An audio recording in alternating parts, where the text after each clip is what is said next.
Ukraina është shqiptare e çamërisë. Ka përjetuar spastrime të dhunshme etnike.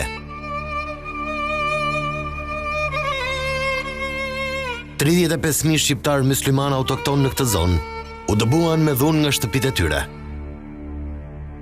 Vetëm në masakrën e Filatit dhe të Paramithis, që u zhvillua në verë dhe vjeshtën e vitit 44, mbetën të vrarë mbi 2.000 gra, fëmijë, pleq dhe burra, që u masakruan nga banda zerviste. Në udhëtimin e raskapitës drejt Shqipërisë, mbi 2.000 të tjerë humbën jetën nga uria dhe të ftohtit.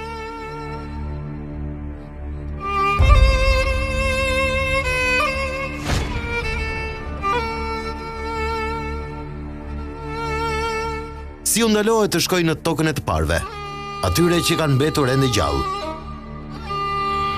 Përse qeveritë shqiptare nuk flasin për çamërinë?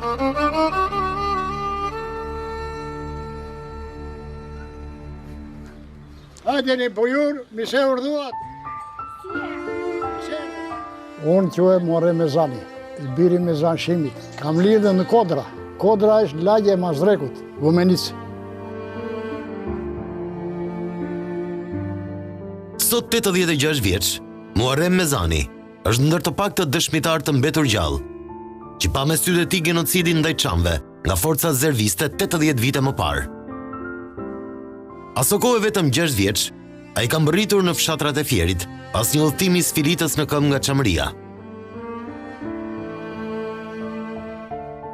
Në verën e vitit 44, shumica e banorëve të fshatit Mazrek në komunën e Margëlliçit, sot me emrin e ndryshuar Margariti, sapo dëgjuan për masakrat mbi shqiptarët e Paramithis, u nisën drejt Shqipërisë. Pa marrë asgjë me vete, udhëtuan deri në Igumenic në këmbë. Kur mbërritën në fshatin Sajav, doli fjala se mund të ktheheshin sërish në çamëri. Dhe ashtu bën. U kthye në Filat, ku qëndruan 2 muaj, pa e ditur se do të ishin dëshmitar të një prej masakrave më të tmerrshme ndaj popullsisë civile. Me rreth 1300 të vrarë të masakruar, shumë shqiptar ranë prej premtimeve se nuk do t'i prekte askush.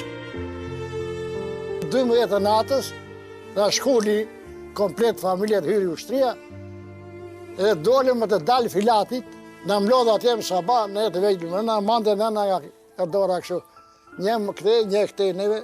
Ata atje, kështë dalë grekët para, e kështë zërë të tërë vendin. Anë edhe 2 krate gjades, me automatike, mitraloza, me priftër e dhere. Ndërsa populata shqiptare po iktet me rruar pa mundur të marrë asgjë me vete, në 2 anët e rrugëve të Filatit ishin arrestuar ushtar me armë që kanë kryer disa nga vrasjet më makabre mbi popullsinë civile. E mbaj me si tashi greku gjatë ja kaq mjekën ai, e ndaloi babai kishte ngarkuar ato rroba që tha shumë thonë. Ndaloi, ne e bërthitëm. Të diu ne burraseri. Në këtë kohë na mori nëna. I tha nënës ai, babai, merr dietë e ik, më shpejt për ishte një grek, një ushtar gjatë 2 metra. Po e kam syje tani ata ngjarë, një ngjarë të verdhë kaq. Si që i dha me ata ngjarë në mes kokës. Po të shikoj atje, më kupton në atë ferje që bërë Filatit, i vogli mbaj me një 3-4 ku thoma i pashtë. Fatmirësisht, babai i tij shpëtoi, pasi e njohu një grek nga Filati dhe ndryri në momentin që ushtari donte ta vriste. Familja e tij kishte një djalë që ishte partizan, ndërsa një djalë tjetër u zhduk gjatë masakrës. Por vite më vonë, mësuan se kishte shpëtuar një grek. Një 2-3 kilometra më shumë sa ikëm, ishte Sarakaçan në Villej. Villej grek. Me zi ka rërtuan me qenë e me gurë, e zi shpëtua një dajoj nënës time, u hodhë do ikte. Një grek i dodhi aty, më thamë, një belqik i këput atia, e vratë anë në iku poshtë aji. Vjeshta ishte ftohtë atë vit. Për të shmangur në një takim me forca zerviste, nuk kaluan nga qavbota, por nga fshati Kosk. Një ndër fshatrat e fundit të çamërisë në Greqi, pranë të cilit kalon lumi Shalsit.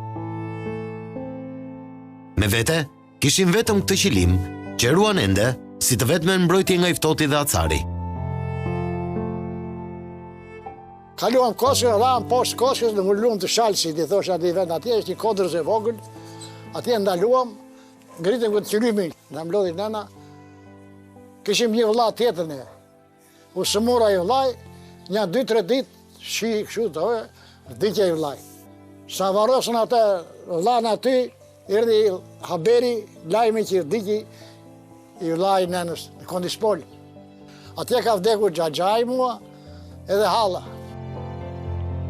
Me një sër qytetesh të vendosura Buzdetit dhe fshatra të begat, krajina shqiptare e Çamërisë i është nënshtruar disa herë pastrimeve etnike nga grekët.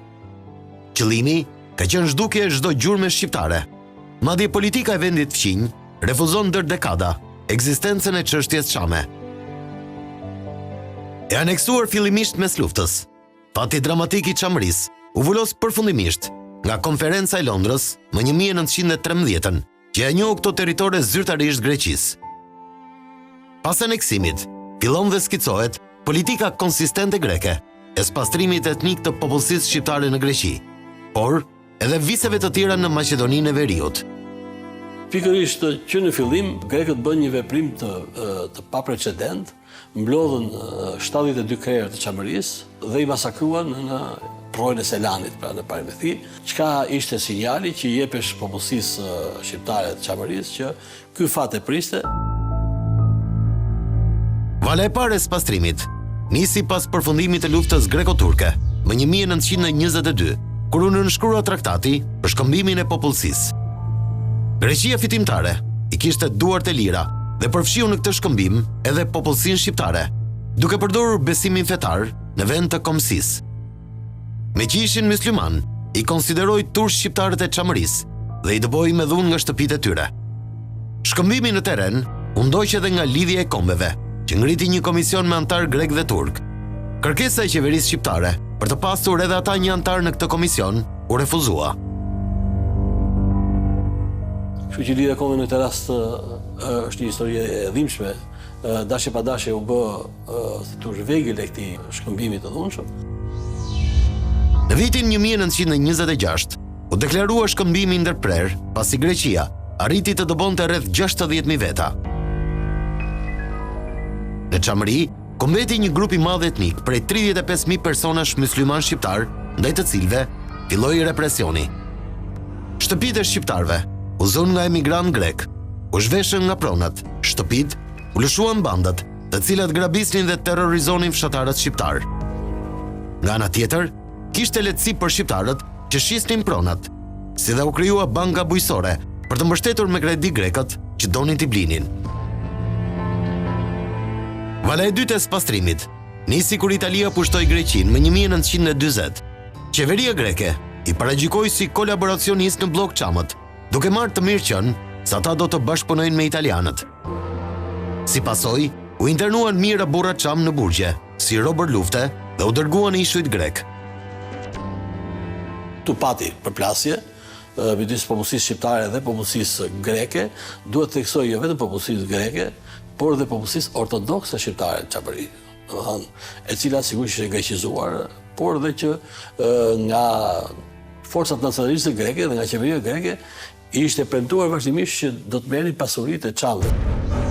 Por akti i tretë dhe më i egër i gjenocitit ndaj Çamëve do të luajë në verë dhe vjeshtën e vitit 44. Kjo edhe me bekimin e fuqive të mëdha. Në 44-ën, forcat greke kaluan në anën e aleatëve dhe një nga kushtet që u vun britanikëve për t'u hapur prapavijën ndaj gjermanëve ishte të dëbonin shqiptarët e Çamërisë. Këtu fillon tani fushata finale e spastrimit etnik edhe me lejen e misionit britanik. Ai thekson thotë që ne i dham okej për t'i dëbuar, por jo me ato metoda që e kreu ai thotë, sepse e kreu spastrimin me metodat përgjakshme ballkanike. Pretendimi mrapa ishte që këta ishin të lidhur me gjermanët. Popullsia shqiptare e Çamërisë anblok ishte lidhur me, që është absurde. Me një dekret të vitit 94, zyrtarisht, 27 qershor i vitit 44, njihet si dita e gjenocidit të shovinistëve grek ndaj shqiptarëve të Çamërisë.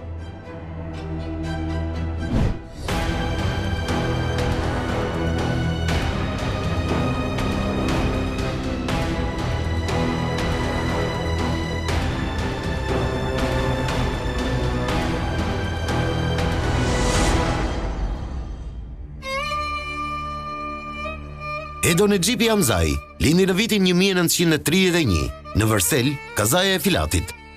Nëna e saj erdhi në Shqipëri pas një rrugëtimi e raskapitës me vajzën 13 vjeçe dhe 2 djemt 7 dhe 5 vjeç. Kam lindur në Vërsel, kazaja e Filatit, në Qamrin. Shkuam në Filat një natë e dita, në kapi greku. Torturat ka më të mëdhajat. Dhe një triko që kisha veshur, dhe trikon më hoqën, më morën, burri havës, tjali havës dhe baba im. I kapën, i morën, grekës, më automatik.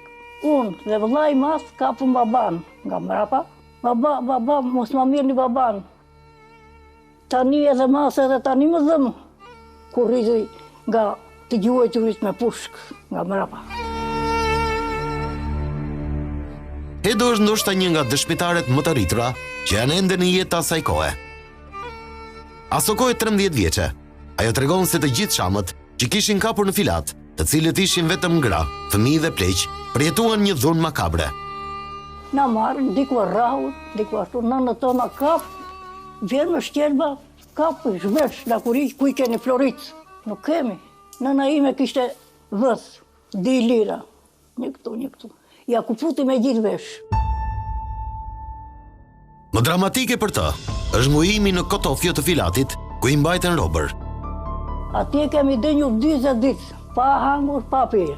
24 orë në sillin një pjatë me bezele, me miza. Shumica e fëmijëve gjatë këtij ngujimi vdiqen nga mosushqyerja. Kjo zonjë që përjetoi dhunën aso kohe, i mbjetoi uris, falëndimesës që u dha nga një mik grek i babait nga Filati. Në mend moj vajzë, kam vetëm një nënë, kishte 2 fëmijë. Një djale kishte 10 vjeç, një djale kishte 7 vjeç. I vdiqën të 2 nga buka. I morën, frapa ku ishim neve, në kanali mas që i hidhen. Kështu pava rosu fare. Edhe ajo nën nuk më harrohet për ata 2 fëmijë. Ka uluritur natë e ditë. Pas 40 ditësh, të palar, pa rroba dhe që flinin në dysheme, i çuan tek pusi Filatit dhe i pyetën ku donin të shkonin, në Turqi apo Shqipëri. Të gjithë tanë Shqipëri.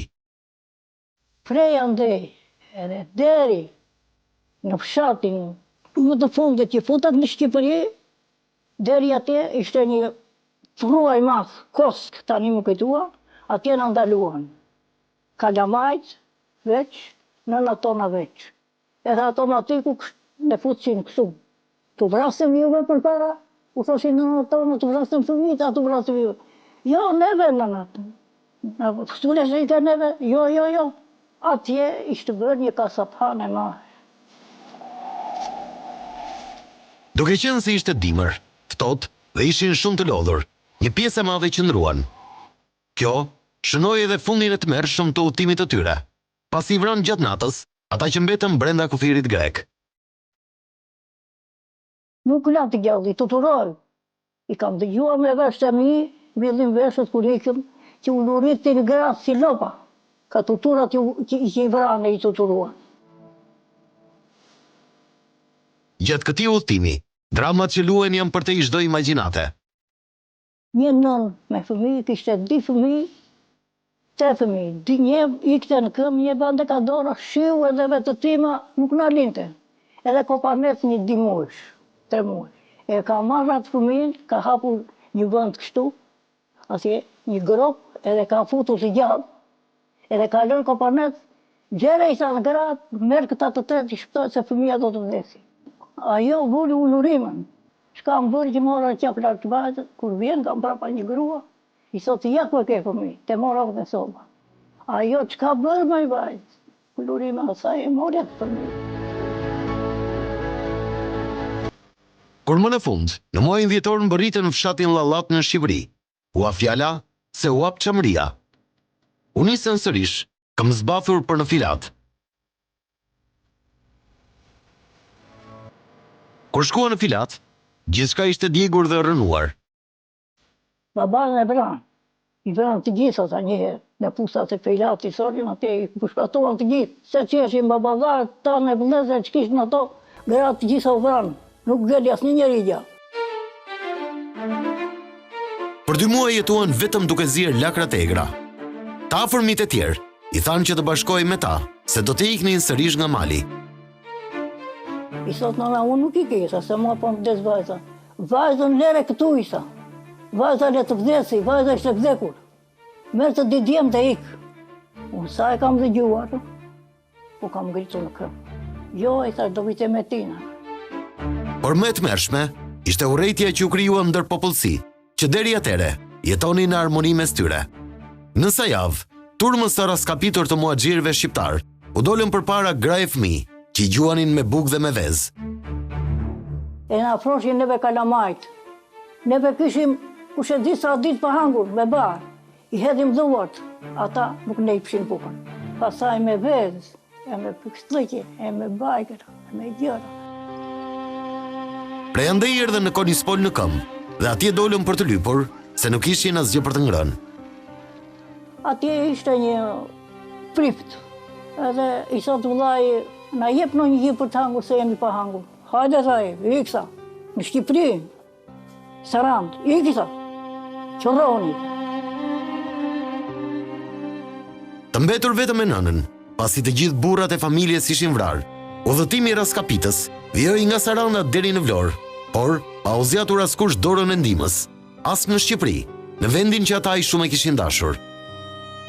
Ka Saranda, edhe në Vlorë, në sqelet Vlorës, nëna jote, kishja jote, me 2 vëllezrit ka ardhur në këmbë, a si përfundim kemi ardhur në Kiparo. Atje na ka dhënë nata. Ku do plum, ishë në Varrezat. Hapën Varrezat, deri në Varrezave jemi futur në brenda. Ishte një varr, ishte bërë varri, për të futur në njeri, na futi në atje, na mbulo.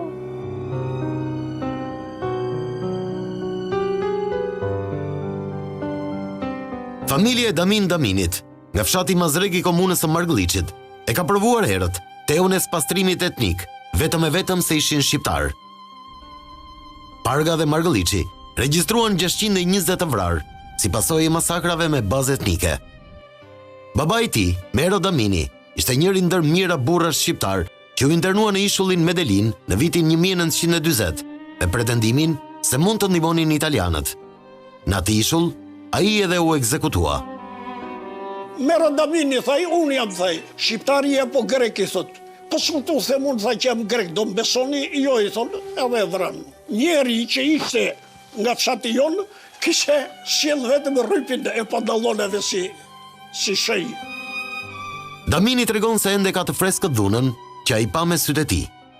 Nuk pyesinin, shikonin gratë shtatzane që ishin ashtu. Dalit shikojmë qa fëmijë ke, bajanetën në bark edhe nxjerrin fëmijën. Tortura nga më qirëzorët. Sipas tij, kush pranonte që ishte grek, nuk prekej me dorë. Do qëndroje, vetëm atë kërkon dhej, që qëndroje. Nga fshati jonë, kush e di se sa qëndruan. Ata qëndruan, kush e ka këtë? Greqia, po grek jemi. Grek jemi. Ata u nisën në qershor të vitit 44 drejt Shqipërisë. Pas 6 muaj udhëtimi raskapitës, pa rroba dhe këmbë zbathur, arritën në Mallakastër.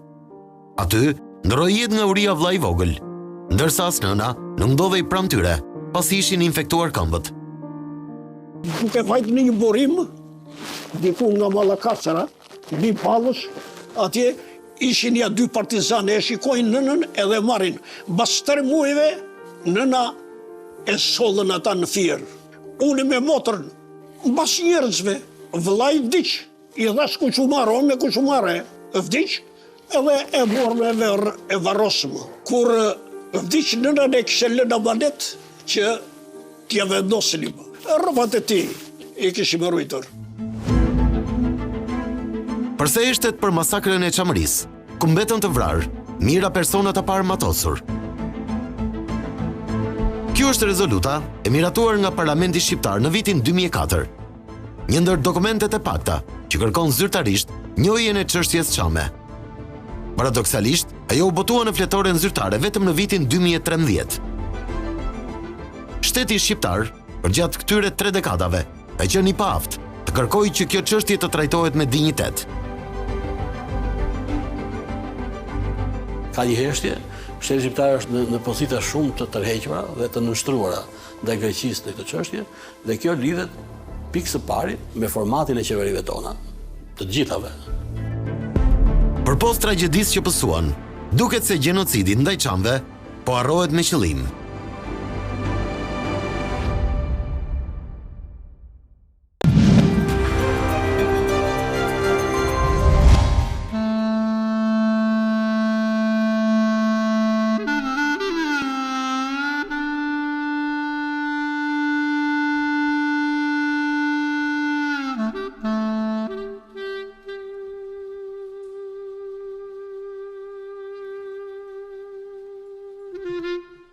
Pas dëbimit nga forcat greke, huaxhirët shqiptarë morën në rrugën në këmbë drejt Shqipërisë.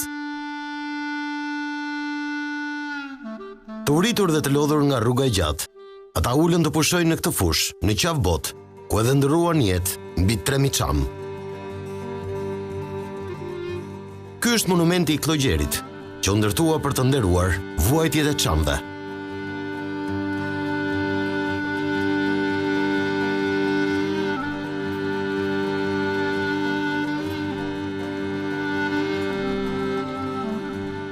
Paramithia ishte qyteti parë nga ku nisën masakrat e vitit 44. Qyteti i vogël dhe i qetë, ku bashkëjetonin prej shekujsh myslimane ortodoks, do të kthehej në një kasapan. Në këtë qytet, u vran përgjatë 3 ditëve të masakrës së qershorit mbi 600 shqiptar. Greqia është shtet, do të thojë kampion, është shtet model në Evropë i spastrimit etnik. Ka spastruar po të gjitha pakicat. Fadil Nuriu ka lindur në një familje të kamur shqiptarësh në Paramithi në vitin 36. A ishte vetëm 8 vjeç atë qershor, kur me sytë e tij pa të masakroheshin të afërm, familjar, miq e shok. Hyri greku në Paramithi, zerva që i thonë. Hyri në Paramithi edhe thot, bura thot, ta hapin dyqanet thot, ne jemi vlezër i thot ai. Vajti ora 12 të nesmen, hyri edhe qkapi shqiptar aty, i theri si kecat gjithë. Unë isha i vogël, dollë nga shtëpia i, edhe dollë sipër aty takoj myftin e Paramithis. E këshin vra, ishte shtërir aty në rruga, e këshin vra greket, kishe i djale këshin gjebit, e këshin kap ka flokët, edhe unë isha shumë i vogël edhe risha rat aty, shikoj, a i tha, oh mana, tha, greqishte, oh nene, tha. E kapën a flokët e vran aty me babën e vetë.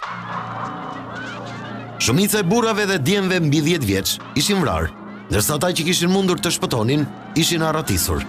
Në fshat, kishin ngelur vetëm gratë dhe fëmijët e vegjël, të cilët i futën në një shtëpi. Aty Fadili do të jetonte një ndër momentet më dramatike, pasi dogje nënën përsëgjalli, ndërsa motra që ishte në djep u zhduk. Nana ime era me fast.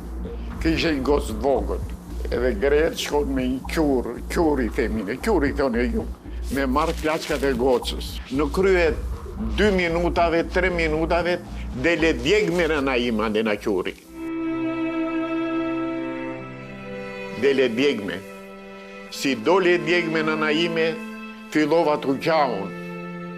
Si fillova të qaun, aty më shty një ushtar grek në shkallët, edhe rëzojmë njako e kam shenjën këtu, e shef shenjën? Kam shenjën këtu që janë vrak e shkallët. Gocë e vogël nuk e di që bo kishte në djepe, di që aja mori njeri, për ata nuk di që bo. Por ajo që do të vinde më pas, ishte edhe më e tmerrshme. E mari me deg vidhin në ti me të rekim rëshanas, edhe që më t'i ke burë, atë kishim ne të mbyllur të rrethuar. Ronën a ime ja 4-5 ditë me thënë të reqet, vdes nëna ime, se ishe djegur shumë. E morën nënën time, hodhëm me një istikam që të boshin në ushtarte, hodhëm branda, e mbuluam në dake, në mëngjes, e nëzorën qenda nënën time, edhe u shduk nëna ime, as varë, as gja. Të pangrën e të pa ushqyer, për të dhe të vllajin 6 vjeç, që i mbajtën të izoluar 6 muaj në shtëpinë e Tahir Muedinit, ku kujdes gjyshja. 2 xhaxhallar ja kishin vrarë komitët, ndërsa babai dhe një xhaxha tjetër ishin arratisur në Korçë. Në kryet një muajt, thoshin ata, kanë ardhur në Amerikë, ca kuti me ushqim për kalamajt. Edhe kanë 10 ditë aty, do të gjinje A12, A16 kalamajt vegjël kanë vdekur. Brenda 24 orëve. Ato kutit ki prun ata me ushqim, ato ishin elm. Në vjeshtën e vitit 44, u japin urdhër që të nisen për Shqipëri, ndaj morën rrugën në këmbë drejt Konispolit. Pas vdekjes së nënës, për ta kujdesej gjyshja.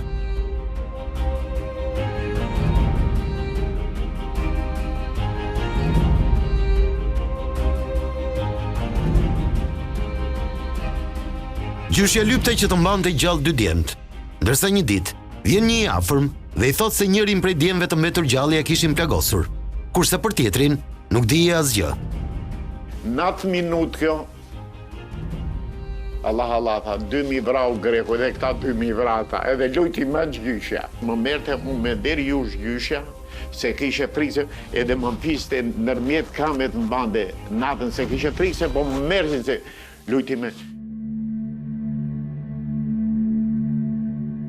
Pas vdekjes së gjyshes, drama e 2 vocërakëve 6 dhe 8 vjeç bëhet më e madhe. Në Konispolin shqiptar, askush nuk u vuri dorë, por i lanë të vdisnin në urije. Si vdin gjyshja, ngelëm ne me vllanë vetëm, pa njeri.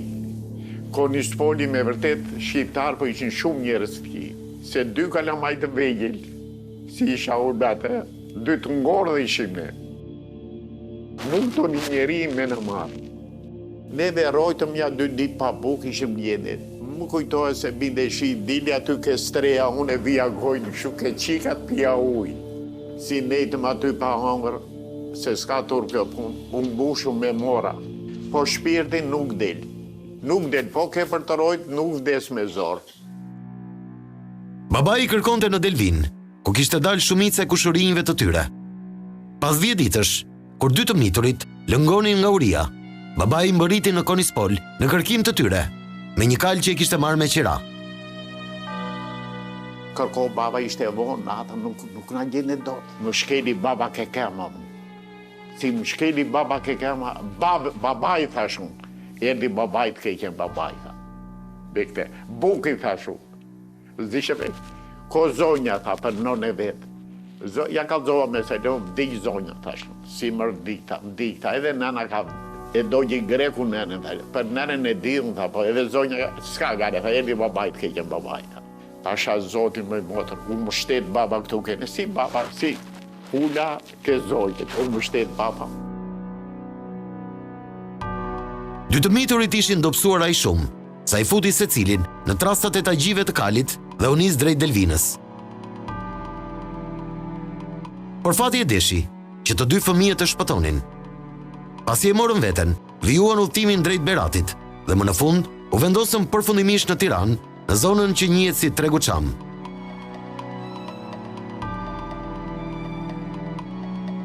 Rexhepi Aruni ka lindur më 1936 në Vrastov, afër Filatit. Familja i shpëtoi masakrave nëpër fshatrat shqiptare, por kanë udhëtuar nga fshati vrastar Mazrek, Klikohua, Igumenic, Lops, Konispol, Sarand dhe kanë ardhur më këmbë nga llogaraja deri në Vlorë, ku dhe u vendosën përfundimisht. Ende sot, në çdo gëzim, fest familjare apo kur ka miq, Rexhepia zgjedh t'i pres me veshjen e çamërisë. Ajo rrëfen se mes dhunës së madhe nga ushtarakët, civilët shpëtuan mjaft shqiptar. Këtë gjyshe e nënës kësaj e nusës time, edhe mota të di ato qajnë, ne sa shqyqyrë sa qemë në vrasa sa që shpëtuam ka grep. Por rrugëtimi drejt Shqipërisë ishte raskapitës. Në zuri nata, po qash shiu suati, sërë shu këbi lumë ka lartë. Ajo ngre, me këtë shkopi, ka bënë qarqaf një organit, e vërin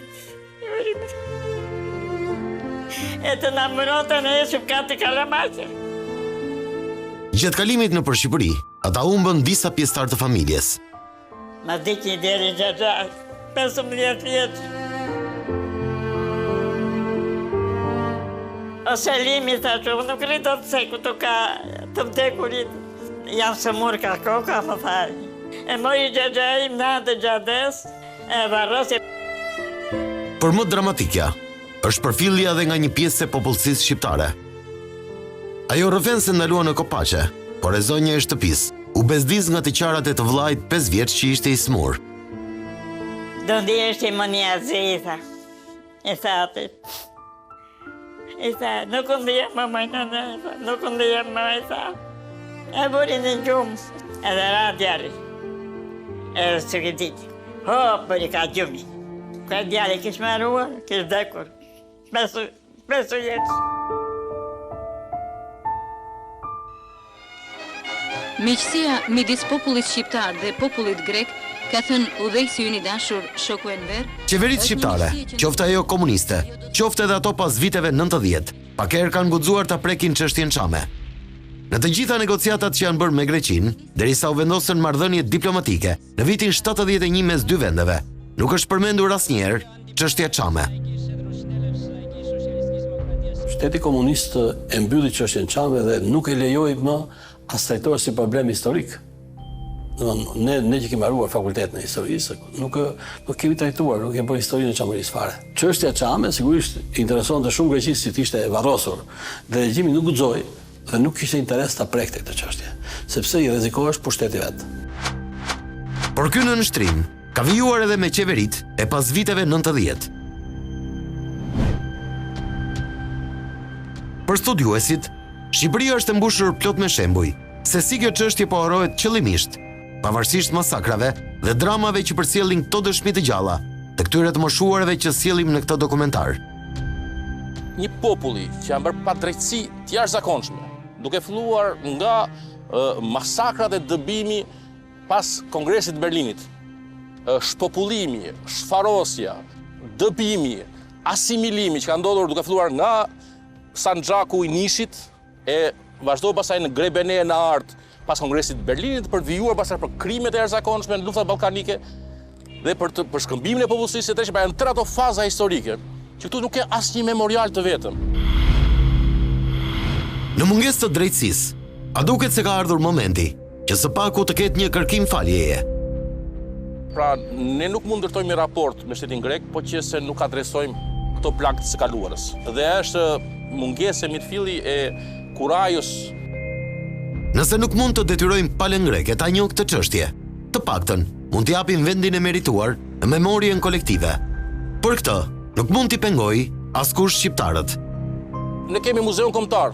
Si se kemi atje një pavion atë muze kombëtar, e kemi të mbushur me dhëna për luftën nacionale shqiptare, po s'kemi një pavion për çamërinë për shembull, për rezistencën atje, për kontributin që çamëria ka dhënë në gjitha etapet e rëndësishme të historisë së kombit shqiptar. Beqir Ademi ka lindur në një familje mjaft të pasur në Paramithi. Familja e tij zotëronte një shtëpi trekatëshe me kull vrojtimi e 1500 kokdele. Në çamëri kishim mbiemrin Mbako, por në Shqipëri ju ndruan. Historitë e masakrimit të rënduan edhe mbi familjen e tij. Paramthia po këthoj një kasapan në Napoleon Zerva. Gjorën në shtëpia donë gjyshin tim, Sali, hafës më dini. Aty donë edhe djemët, dy dajat e mi. Ferati pash me nu, panë që të jatin e këshin vrarë, Sali, hafës, dërën e këtandë, po leshën aty donë vrit qartë tilqin komshit e gjyshit tim donë të qitë për tokë. Familja vijoi rrugën në Mazrek, në Qafbot dhe pastaj në Konispol. Në Konispol, ku kishin dalë thuajse të gjithë kushërinjt, mamaja e tyre 6 muajshe 7 zën, pasoi atak kardiak, por mori vesh që kishin vrarë tatin dhe vëllezrit. Kur i ratë fikët, nënës time, Irfanas, i ratë faj të fikët, i fakt në zemër.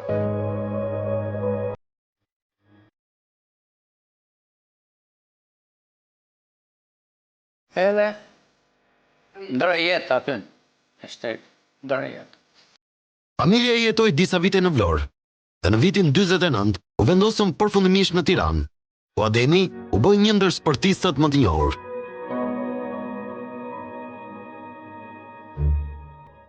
Familja Avdul Sulejmanit, nga fshati Varfanj në Igumenic, u nis për në Shqipëri, sapo morën vesh për masakrat që u kishin bërë bashkëkombësve të tyre. Të më vonë, e morë vesh ne. Ore, u bë genocid. Filluan grekët. Janë mbathur të gjithë për në Shqipëri. Grekët thanë që ikën nga Afrika se ishin bashkëpunëtor. Jo vërtetë pak ishin bashkëpunëtor. Ikëm. Ne u vendosëm në Lopës. Lopës ishte një fshat i fundit të Qambërisë ku hym me Shqipërinë. Ma ta në qafët së botës, qafës Lukajani. Ati gjyqojmë e këfshë një nip, dojmë ka që ko atje, pasaj e pam që po vinin nxertesat, hitëm në Shqipëri. Të gjithë qambët hitëm në Shqipëri, hitëm në 25.000. Pasi u vendosën në Konispol, një pjesë u rikthyen sërish në Çamëri. Një mik grek i tatit, me të cilin kishte bërë biznes së bashku, erdhi në Konispol dhe i ndaloi të ktheheshin sërish. U hap fjala se Italia po thihej, bloku çfarë po thihej, Pirro i thoshe babajtin, mete, ik, mos rri, se grekët kanë bërë krikin, do të zhdukin, mos rri, mos i beso propagandës, prandaj ikëm ne.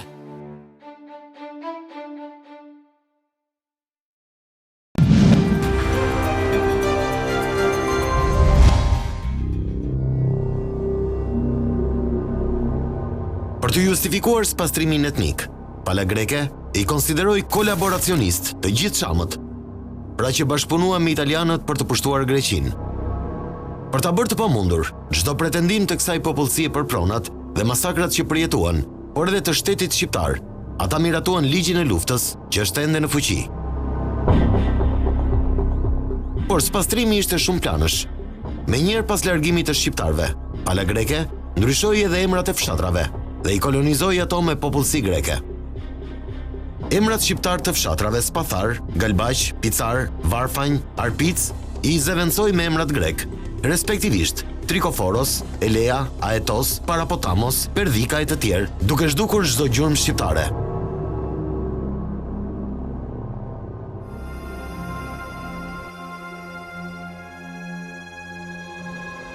Historia dramatike e çamëve vijon edhe sot e kësaj dite. Të gjithë ata që kanë lindur në Çamëri e kanë të ndaluar të vizitojnë viset e tyre të fëmirisë. Në disa raste shtëpitë e tyre janë rrënuar, në disa raste të tjera janë zënë nga grekët. Nga ana juridike, akti më i rënd ishte i vitit 53, kur në mënyrë të dhunshme çamëve ju hoq nënshtetësia greke dhe ju dha nënshtetësia shqiptare. Deri në atë vit, ata kishin nënshtetësinë greke, por kombësinë shqiptare. Çka do thoshte që e ndopsonte edhe më shumë nga ana juridike perspektivat të drejtat e tyre për të rikthyer në shtëpitë veta dhe për të marrë shtetësinë që ata kishin, shtetësinë greke. Kjo ka qenë sigurisht kjo është e palishme, sepse një ndrim shtetësie me dhunë nuk është i papranueshëm.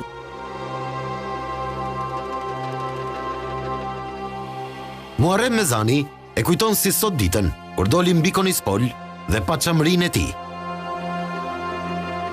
Kur kam dalë atje në qatë e Likonanit, mbi Konispol, atëherë ishte një ora 1:12, një të ndaluar bëre një kështu, zot, thashë, musha me ajër. Ai mallgjime, madh shumë aja. Në vitet 80, mori vesh që vllai i madh që ishte partizan ishte kapo rob. Ishte dënuar 3 herë me burgim të përjetshëm, por kishte shpëtuar. Po ashtu, edhe vllai tjetër që u zhduk gjatë masakrës së Filatit, jetonte dhe ishte martuar me një greke. Kështu u nis në këmbë nga Konispoli, të shihte tokën, ku nëna i kishte kënduar një nullat e para. Dhe ulliri, kemi një ullit të madh para shpisteve, po sigur e mbaja mend, vajta e putha njerë, Ai ka vizituar 3 herë shtëpitë e tij, ku aktualisht jetojnë fëmijët e vëllezërve të tij. Vizita e fundit e tij ishte para 4 vitesh, kur e ndaluan në qafbot, duke i mohuar përfundimisht vajtje në Greqi. Kuanda qafbot, mori pasaportën ai, ku ke lindur ti, më thamu. I thash unë në Çamëri. Ngritë e dorë kështu. Qeshjaj. Vajtja ne i brenda ai, kur doli pasaj ai, doli me gjithë pasaportë, me gjithë letër, na gjaxhi këtë. Thash ajo letra mos dia ta lexoj atë drejtisht. Thash unë nuk gëzova, ma ka dhënë, por gjithmonë ky thash unë të kaloj. Ai Ai më bëri hata.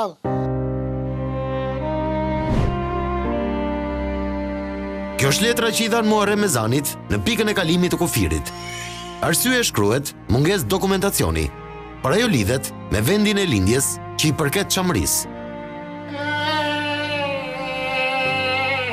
Hajde ore ta këndoj për çamëri.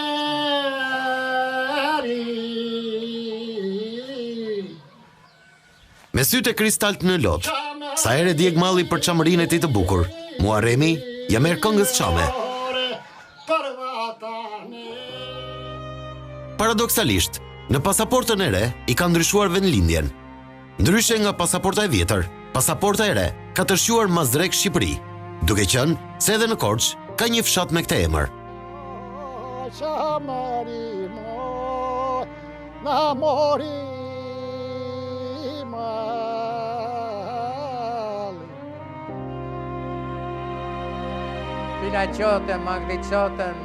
Beqir Ademi ka tentuar 4 herë të kaloj kufirin, por të gjitha herët nuk e kanë lejuar. Në vitin 93, ishte caktuar nga Federata e Mundjes shef delegacioni i Shqipërisë. 2 autobus me sportistë nga vendi ynë do të merrnin pjesë në kampionatin europian që zhvillohej në Selanik. Më këthyn më çon të posta shqiptare. U këthyn, po vetëm më këthyn. Më këthyn sepse kisha çamëri. Analato. Po vullen analato. Edhe në të katën analato. Ai ka vetëm një ëndër, të mund të shohë një herë të vetë me shtëpinë e tij në Paramithi. Dëshira ime është që Mitsotakis po më dëgjon, unë kam dëshirë që ne pleq që kemi lind ande, kemi jetu aty, të shohim të pimi një kafe dhe të vëmë një tuf lule. Kudo që janë bërë masakrat të vëmë në një lule, të kujtojmë njerëzit tonë. Edhe pas 80 vitesh në Shqipëri, ky i moshuar e ka zemrën ende atje, në çamëri. Le të vdes atje më mirë. Damin Damini ka mundur të shkojë dhe ta shohë shtëpinë ku më së pari i ra koka. Një mik në ryri në ambasadën greke, para liberalizimit të lëvizjes dhe atij i dhanë një vizë. Vajtëm në shtëpinë tonë, atje që do shikoje, shtëpi gërmadhe. Kishte shtëpi që kishin vajtë grekët. Ai rrëfen edhe një episod kur kaloi kufirin. Kur do t'i vjena i Korfillaku, mjeshtrar dhe bashkëdhëtar, mirë që të gjeta bashkëdhëtarun, ka marrë dhe tha të bëj një pyetje, pavarësisht se ku do veç për herë të parë, tha, zëmra ku ta thot për të vajtur? Shte kjarë të i thashu, zëmra ma thot i thot të vete të themelit e shpistime të vë kokën i thashu dhe të rri i thashu në ndeti. Halal thaj, isha Allah t'i gjesh mirë, në pamundësi thash vetë koha do t'i shkatronte. Kjo ishte vetëm një herë që mundi të shkojë në Greqi, pasi asnjëherë më pas nuk e lejuan. Madje, në pasaportën e re, ja kanë hequr fare vendlindjen dhe i kanë shënuar vetëm Greqi.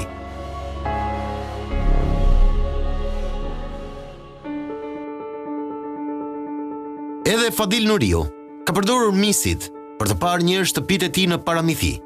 Ironikisht, ato prona i kanë gëzuar grekët etnik, që dikur shërbenin si punëtor të familjes Çame. Shkoj ke shtëpia ime, e mbaja mend shtëpinë. Në shtëpi ishin krishterë. Ata që kishim neve punëtor, kishin zonë shtëpisë. Del aty ke balkoni një nuse, po një fsha, unë shkete si një fsha njeri, edhe i flas greqishte. O i thashun, kjo është shtëpia ime, i thashun. Ja ty tres vjerës time, tha, Peteras, Vjera. Kur erdhi Vjera, ti e gruje filani, thashun. Buri jot ka qenë çoban me babën tim, thash. Ke mua, thash, çoban, thash. Po, tha, unë jam djali Ramin Uriut, thash. Kjo shtëpia është shtëpia ime, thash. Po ti ri, thash, ta gëzosh këtë shtëpi, thash.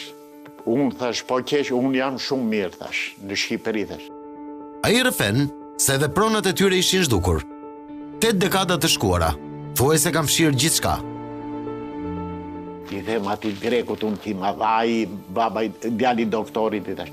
Ore ka pasi bache baba im tu, kishim ullin e plot ulli. U ka bo fush sporti ati ajo, tha. E mbyllë. Këtu tash ka qenë një gjami, mor thash unë. Ishe gjami e jonë, se kishim gjami. Që ka bo fush sporti, thaj. E bo fush sporti. E po lujnë ka lëmaj, thash unë, prap e theva politik. Lujnë ka lëmaj, thash unë, prap mirë, thash unë. Mirë kje ka kjo punë, thash unë. A i thot se merr malli, por nuk dëshiron të kthehet më në paramithi, pasi nuk ka se çfarë të kujtoj veç torturave dhe masakrave. Mu nuk më lejoj se kam lind atje greku, të gjithë ata që kanë lind aty, nuk i lejon greku. Jo, atje shumë pak ndjej për me shku atje. Qa do shof nënën time nuk e di ku e kam. Se nënën time ndarke varosa në mëngjes më nxorën qenë. Pas kaq vitesh, ata kanë pak shpresë për drejtësi. Lejimi nga pala greke, që së paku të shohin vendin ku kanë lindur, do ju jepte një farë paqeje. Duhet shumë me i dhem paqe, po greku është grek. Të gjithë bota, të gjithë mu më lejojnë, kam shku në Turqie, gjitha ne kam shku, s'm ka thënë njeri, mashallah. Greku nuk më letë kaloj kapshticën.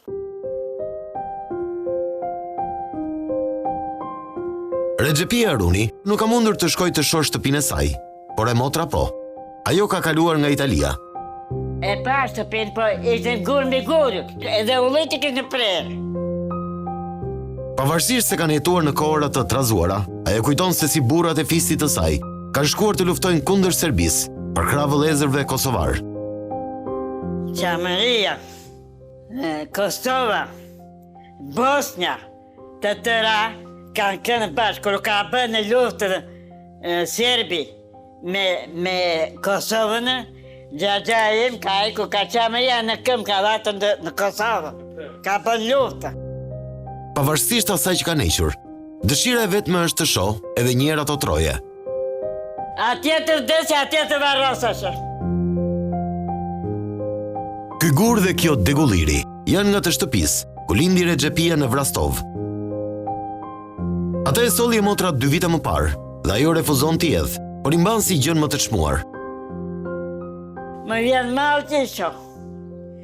Kam 2 vjetë këto si të hedhe i qelas nusët, si të hedhe poshtë, e mba këto të shote.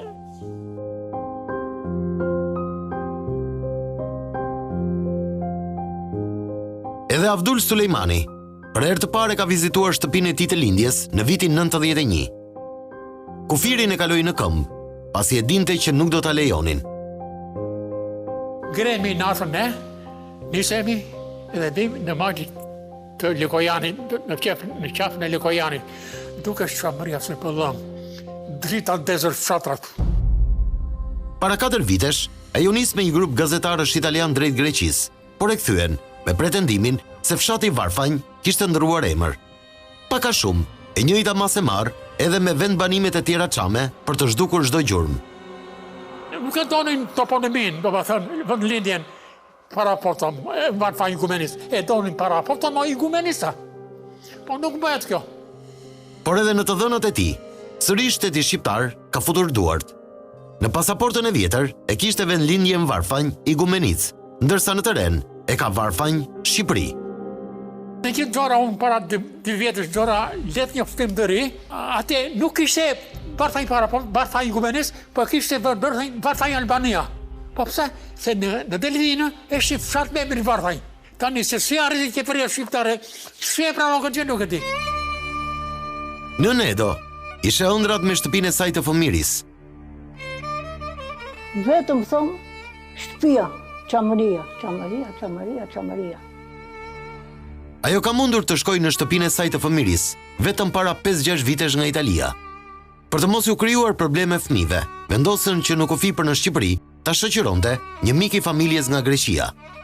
Ai i thotë, hapi pasaportën time, i tha, ku e ka gjetur këtë mostër, i tha, këtit që e përcjellë. I thotë ai që, qa ke ti me këtë, i tha. Juve këta, i tha, i sillni, i tha, që të shikojnë vëndet, i tha, të tregojnë tokat ku i kanë. Edo jeton në katin e 5 të një pallati në Durrës, por në këtë qese të vogël, ruan si thesar gjithë çamrin me të gjitha kujtimet vuajtjet dhe mallin për të parët. Është një grushdheu nga themelet e shtëpisë së saj të vajzërisë, si një dëshmi që asgjë nuk mund të të ndajë nga ajo që të përket. Këtë dhe dhe marrë në vartim. Kur të vdesi kam thënë djalit edhe këture vajzave të më hedhin në varë, brenda.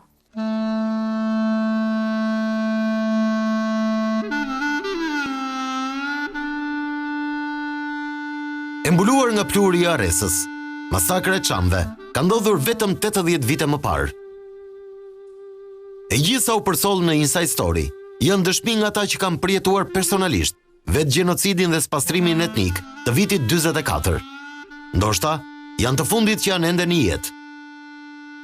Nuk kam më kohë. Institucionet dhe shteti shqiptar duhet i arkivojë dëshmitë e tyre si një provë pakundërshtueshme për atë që ka ndodhur mbi popullatën shqiptare të Çamërisë në Greqinë e Veriut. Nëse dikur do të bëhet drejtësi, këto dëshmi janë provë e përjetshme që do t'i mbeten historisë ndër breza.